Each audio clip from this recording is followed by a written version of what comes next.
ছাত্র রাজনীতি নিষিদ্ধের দাবি কি নিরপেক্ষ হতে পারে? প্রশ্ন উঠছে, কাদের রাজনীতি নিষিদ্ধ করার কথা বলা হচ্ছে? এমন কি হতে পারে না যে কোনো একটি পক্ষ রাজনীতি নিষিদ্ধ করে তলে তলে অন্য কোনো রাজনীতির ফায়দা নিতে চাচ্ছে? বর্তমান সময়ে শিক্ষাঙ্গনগুলিতে সাধারণ ছাত্র বলে কি কেউ আছে? বৈষম্য বিরোধী ছাত্র আন্দোলন বলে যাদেরকে পরিচয় করানো হচ্ছে, তারাও তো কয়েকদিনের মধ্যেই রাজনৈতিক দল হিসেবে আত্মপ্রকাশ করতে যাচ্ছে। ইতোমধ্যেই মতভেদের কারণে তাদের বিভিন্ন পক্ষ থেকে বেশ কয়েকটি দল আত্মপ্রকাশ করেও ফেলেছে।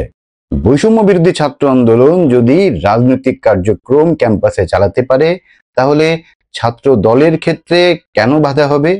বর্তমান ছাত্র সংগঠনগুলির মধ্যে যেটিকে সবচেয়ে বলিষ্ঠ এবং সংগঠিত বলে মনে হচ্ছে, সেই ছাত্র শিবির কি ক্যাম্পাসে ছাত্র রাজনীতি নিষিদ্ধকে মেনে নেবে?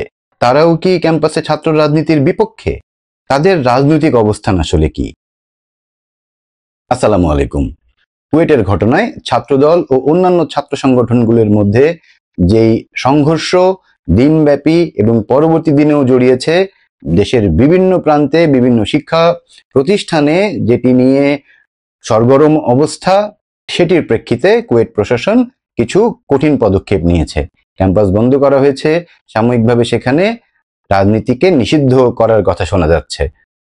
কুয়েটের কিছু শিক্ষার্থীদের দাবি, তারা রাজনীতি মুক্ত ক্যাম্পাস চান। এই দাবিটি কি নিরপেক্ষ, নাকি কোনো একটি পক্ষের রাজনৈতিক দাবিকে চাপিয়ে দেওয়া হচ্ছে সবার উপরে? সেটি নিয়ে আজকে আমাদের আলোচনা। এবং রাজনীতি নিষিদ্ধের যেই দাবি, সেটি একটি রাজনৈতিক দাবি কিনা সে বিষয়ে বিস্তারিত আলোচনা থাকবে। ভিডিওটি শেষ পর্যন্ত দেখুন। খুলনা প্রকৌশল ও প্রযুক্তি বিশ্ববিদ্যালয় কুয়েটে ছাত্র রাজনীতি বন্ধের দাবিতে দুই পক্ষের মধ্যে দফায় দফায় সংঘর্ষে প্রায় 30 জন আহত। ঘটনার সূত্রপাত ছাত্রদলের কর্মীরা ক্যাম্পাসে লিফলেট বিলি করতে গেলে। এর প্রেক্ষিতে ক্যাম্পাসে বৈষম্য বিরোধী ছাত্র আন্দোলনের নেতৃবৃন্দের নেতৃত্বে ক্যাম্পাসে রাজনীতি চাই না এই স্লোগানে মুখরিত করে তোলেন তারা ক্যাম্পাসকে, এবং ছাত্রদলের সাথে তারা মুখোমুখি অবস্থান নেন। এবং এটি থেকে একসময় উত্তেজনা, ধাওয়া পাল্টা ধাওয়া এবং সংঘর্ষ কুয়েট ক্যাম্পাসের বাইরে রাস্তা পর্যন্ত ছড়িয়ে পড়ে, যখন বহিরাগত কিছু মানুষও জড়িয়ে পড়েন এই সংঘর্ষে। অ্যারিস্টটলের ভাষ্য মতে, মানুষ স্বভাবতই রাজনৈতিক প্রাণী। ক্যাম্পাসে ছাত্র রাজনীতি বন্ধ করলে সেটি কি পুরোপুরি অদৃশ্য করা সম্ভব? দলীয় মিটিং মিছিল, সোশ্যাল মিডিয়া, মেসেঞ্জার গ্রুপ, এগুলোর উপরে কি নিয়ন্ত্রণ আরোপ করা আদৌ সম্ভব? তাহলে যদি এই তর্ক বিতর্ক চলতে থাকে, সেটিও আদতে রাজনীতিরই অংশ বলে বিবেচিত হতে পারে। বাংলাদেশের ছাত্র রাজনীতির অতীত গৌরবময়। 52 ভাষা আন্দোলন, 69-এর গণ অভ্যুত্থান, মুক্তিযুদ্ধ, স্বৈরাচার বিরোধী আন্দোলন, এমনকি 2024 সালেও যে ছাত্র জনতার আন্দোলন, সেখানেও ছাত্রদের ভূমিকা ছিল মুখ্য।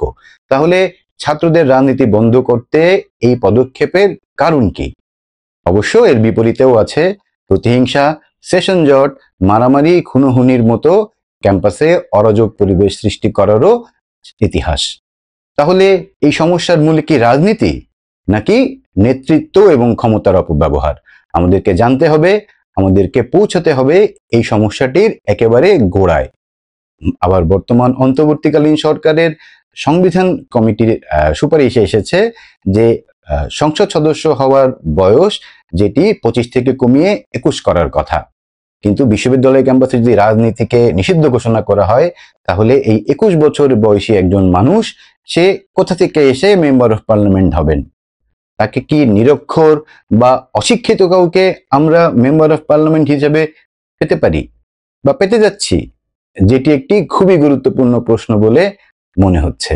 আবার বুয়েটের উদাহরণ যদি ধরি, সেখানে আবরার হত্যার পর ছাত্র রাজনীতি কার্যত নিষিদ্ধ আছে, কিন্তু বিভিন্ন ছাত্র সংগঠন রাজনীতির দাবিতে এখনো সোচ্চার।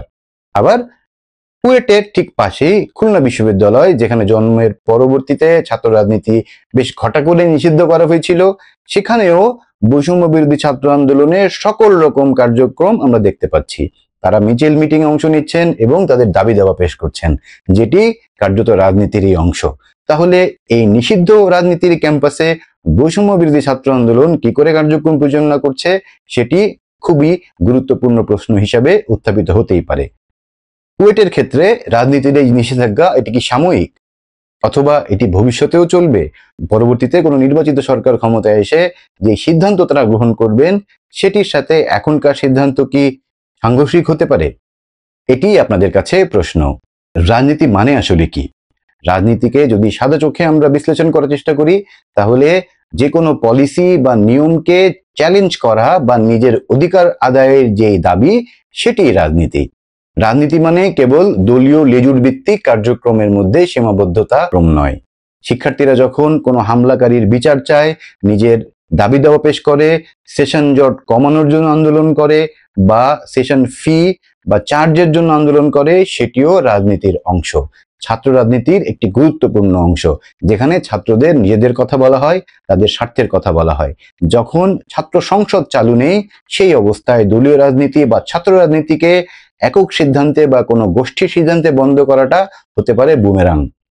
রাজনীতি যে থাকবে না, রাজনীতিকে নিষিদ্ধ করা হবে, সেটি হচ্ছে সবচেয়ে বড় রাজনৈতিক সিদ্ধান্ত। কারণ রাজনীতিকে নিষিদ্ধ করা কেবল রাজনীতির পক্ষেই সম্ভব। গণতান্ত্রিক কাঠামোতে রাজনীতি মানুষের অধিকার। সুতরাং ছাত্রদের রাজনীতির অধিকার রয়েছে, তবে তাদেরকেই ঠিক করতে হবে তারা কোনো দলের লেজুর ভিত্তিক রাজনীতি করবেন, নাকি নিজেদের অধিকারের কথা বলিষ্ঠভাবে প্রকাশ করার জন্য তাদের কণ্ঠস্বরকে সোচ্চার করে তুলবেন। রাজনীতি থাকবে কি থাকবে না, সেটি নির্ধারণ ছাত্রদের করতে হবে। বাইরে থেকে বা কোনো গোষ্ঠীর স্বার্থ যদি চাপিয়ে দেওয়া হয়, সেটি আদতে খুব বেশি দিন দীর্ঘস্থায়ী হওয়ার কোনো সম্ভাবনা নেই। আপনাদের কি মনে হয়, ছাত্র রাজনীতি নিষিদ্ধ করাই কি আসল সমাধান, নাকি এর গোড়ায় যেতে হবে? সংলাপের মাধ্যমে ছাত্রদেরকে সুযোগ করে দিতে হবে তারা আসলে কোন রাজনীতি চান, দলীয় লেজুর ভিত্তিক রাজনীতি নাকি গঠনমূলক রাজনীতি, যেটি বাংলাদেশকে সাম্য, গণতন্ত্র এবং ভবিষ্যতের উন্নতির পথে নিয়ে যাবে। এই ভিডিওটি ভালো লাগলে লাইক করুন, শেয়ার করুন এবং সাবস্ক্রাইব করতে ভুলে যাবেন না। সর্বোপরি চিন্তা করুন, প্রশ্ন করুন, সচেতন থাকুন, কারণ রাজনীতির বাইরে মানুষের পক্ষে থাকা প্রায় অসম্ভব। সবাই ভালো থাকবেন। ধন্যবাদ।